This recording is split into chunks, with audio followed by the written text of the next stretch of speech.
Chapter 16, Carboxylic Acids and Esters. In Section 3, we're focusing now on esters. Esters are organic compounds that appear in a lot of natural fruit flavors, but also have a wide variety of other uses. For instance, in the 1800s, chemists developed an ester derivative of a natural salicylin extract from a willow plant that was marketed under the name aspirin. In this section, we're going to learn the IUPAC naming convention for esters, as well as how to identify the structural units involved and how to draw their various formulas. Esters are found in many fats and oils. They are responsible for the aroma and flavor of bananas, oranges, strawberries, and many other fruits. And they can be synthesized from the reaction between a carboxylic acid and an alcohol. So, for example, here you see ethanoic acid, and this can be transformed by reacting it with methanol into methyl ethanoate, an ester. Esterification is what we call this reaction between a carboxylic acid and an alcohol to produce an ester. This is a dehydration reaction because a molecule of water is lost in the process. Esterification is typically catalyzed by acids and heat, and it's an equilibrium reaction. So we usually use an excess of the alcohol to shift the equilibrium towards the product side and ensure the formation of more of the ester. Here we can see the reaction between ethanoic acid and methanol to form methyl ethanoate, and you can see the water molecule has been lost in the process. This is actually a somewhat complicated series of steps to produce these products, but you can think of it as the OH from the carboxylic acid combining with the hydrogen from the alcohol to form the water molecule that's lost in the process. That means a bond is formed between this carbon in the carboxylic acid and the oxygen from the alcohol. This means that if you know the carboxylic acid and the alcohol that are combining together to form an ester, you should be able to predict and draw the product formed. In this case, we have propanoic acid, a 3-carbon chain, carboxylic acid, combining with methanol, 1 carbon with an OH group attached to it. In the process here, the OH group from the propanoic acid is lost along with the H from the alcohol, and the oxygen from the alcohol bonds to the carboxylic acid carbon. And so we can begin to draw the product by simply drawing the first part of the carboxylic acid chain that we began with up to the carbonyl carbon. At that point, the carbonyl carbon connects to the oxygen, which comes from the alcohol, and the remaining chain in this compound is what came along with the alcohol. So in this case, it's just a single CH3 group. And so we end up with this product, which would be called methyl propanoate. We also, of course, lose a molecule of water in the process. Willow and other plant extracts have been used for pain relief for thousands and thousands of years. By the 1800s, chemists had isolated the ingredient responsible for this pain relief, and they identified it as a compound that they called salicin. They also found that the body converts salicin into salicylic acid, which unfortunately has the side effect of irritating the stomach lining. In 1899, chemists produced an ester of salicylic acid and acetic acid that was found to be less irritating to the stomach. They called it acetyl salicylic acid, but it's more commonly known today as aspirin. Here you can see the salicylic acid structure and the acetic acid formula, and they combine together to create acetyl salicylic acid.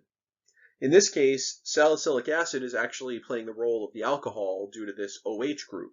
So what's happening is the OH from the acetic acid is combining with the H from the salicylic acid OH group, and that's leaving as the water molecule. And so you end up with this acetyl group attached to the salicylic acid ring here. Another derivative of salicylic acid is called oil of wintergreen, or methyl salicylate. In this case, the salicylic acid is playing the role of the carboxylic acid in the esterification, and it's reacting with a simple methanol molecule. Here you have the OH from the carboxylic acid combined with the H from the methanol, and so you end up with that methyl group attaching to the salicylic acid here. And this is oil of wintergreen. It has a pungent, minty odor, and so it's used in a lot of flavoring agents, like for mint gums and mouthwashes, but also in some skin ointments as a counter-irritant, because it produces heat that can soothe muscles.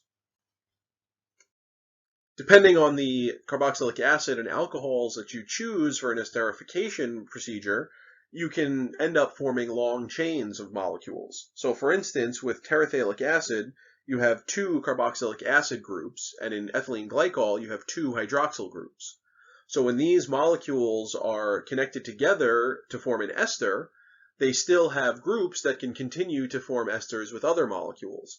And so you can end up forming a long chain of alternating terephthalic acid and ethylene glycol units. And you can see that each of these units is connected by an ester group, here, here, here, here, and so on. Any long chain like this that's formed from individual units connected together in a repeating pattern is known as a polymer in chemistry. And so since this is a polymer made up of ester bonds, it's known as polyester. The trade name Dacron is less well known, but most people have heard of polyester. Among other things, it can be used as a fabric that resists wrinkles, but it can also be used to make medical equipment like blood vessels and valves that are biologically inert. To name an ester, it helps to think about the esterification process, about how you can combine an acid and an alcohol together. The name of the ester takes the first word from the alkyl part of the alcohol, and then the second word from the carboxylate part of the acid. So in this example here, we have this part which is from the alcohol, and it's just a single carbon, so it's a methyl group. And here we have the part from the acid. In this case, it's ethanoic acid. So we take the methyl part of methanol as the first word in the name, and then we change the ethanoic acid to the ionic form, which is ethanoate. In other words, you drop the ic acid and you change it to -ate. We can see some other examples here.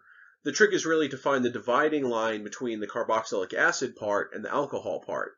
So I prefer to split the molecule right at the oxygen that bridges the two chains together. The carbon chain that has the carbonyl in it is then from the acid, and the other one is from the alcohol.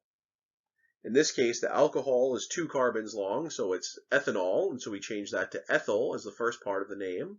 And the acid is also 2 carbons long, so that would be ethanoic acid. We just drop the ic acid and change it to ethanoate.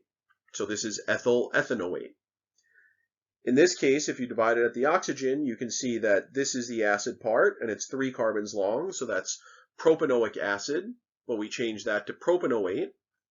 And the alcohol part here is just 1 carbon, which makes it a methyl. So this is methyl propanoate. In this example, we divide it here, and on this side, which is the acid side, it's actually benzoic acid. Here we have a 2-carbon chain, which is ethanol. So ethanol becomes ethyl, and benzoic acid becomes benzoate. So here's another example. What is the name of this ester? Well, you divide it at the oxygen that bridges the 2 carbon chains together. You look for the carbonyl carbon, and that tells you that this side is the acid side, and this side is the alcohol side. That means that our alcohol is from 2-carbon chain, that means it's ethanol. And our acid is 3 carbons, and so that means it's propanoic acid.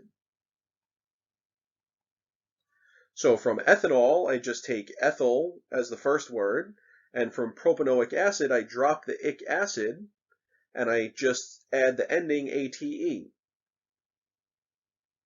So it's propanoate. Don't forget that O. What's the name of this? Well, here we divide it at the oxygen, separating the 2 chains, but this one is backwards from the examples that we've seen already. In this case, the carbonyl is on the right side, which means this is now the acid side that we're looking at, and the alcohol is over here. So don't always assume that the alcohol is going to be on the right and the acid on the left. You have to look for the carbonyl to tell you which side is from the acid. So in this case, the acid was 2 carbons, that's ethanoic acid, so that means it's ethanoate. And the first part is from the alcohol, that's 3 carbons long, that's propanol, and so we call it propyl ethanoate. These names, by the way, are another example where you have a space between the two words. Not many carbon compounds have a space built into them in the naming convention, but esters are one of them. So it's propyl ethanoate. Many of the fragrances in perfumes and flowers and fruits are due to esters, as I've said. That's because small esters tend to be volatile, which means they evaporate very easily and you can inhale them and they interact with the receptors in your nose. But they're also water soluble, which means that they're going to end up being in a lot of the foods that we eat, and so we'll taste them with our tongue. The odor of grapes, for example, is due to an ester. Here we can see several examples of esters as well as the fruits that they come from: pears, bananas, oranges, pineapples, and apricots. Here we have two examples where we're given the IUPAC name and we're asked to find the chemical structure. So the easiest way to do that is usually to start with the acid component. In this case, it's pentanoate. And so that comes from pentanoic acid, a 5-carbon carboxylic acid. So we can start just by drawing a chain of 5 carbons. And then the end carbon is where the acid would be, carboxylic acid. However, in this case, we're replacing the hydrogen here with the alkyl group indicated by the initial word. In this case, it's propyl, so we add a 3-carbon chain. So this would be CH2, CH2, CH3. And I left out my hydrogens and bonds at the beginning, so I can just add those in now. Remember, any internal carbons get 2 hydrogens, unless they have other bonds, and any terminal carbons get 3 hydrogens, unless there's something else attached to them. So once this is done, we have propyl pentanoate, the 3-carbon propyl chain and the 5-carbon pentanoate acid derivative. In example B, it's ethyl propanoate. So here the acid that we're looking at is based on propane or propanoic acid. So that's just a 3-carbon acid with the carboxylic acid group on the last carbon. We can fill in our hydrogens now since there's no other substituents indicated. But then we have to remember we're replacing the hydrogen and the acid with the alkyl group indicated here, and this is just an ethyl group. So that's a 2-carbon chain, CH2, CH3. So here you have your ethyl, and here you have your propanoate.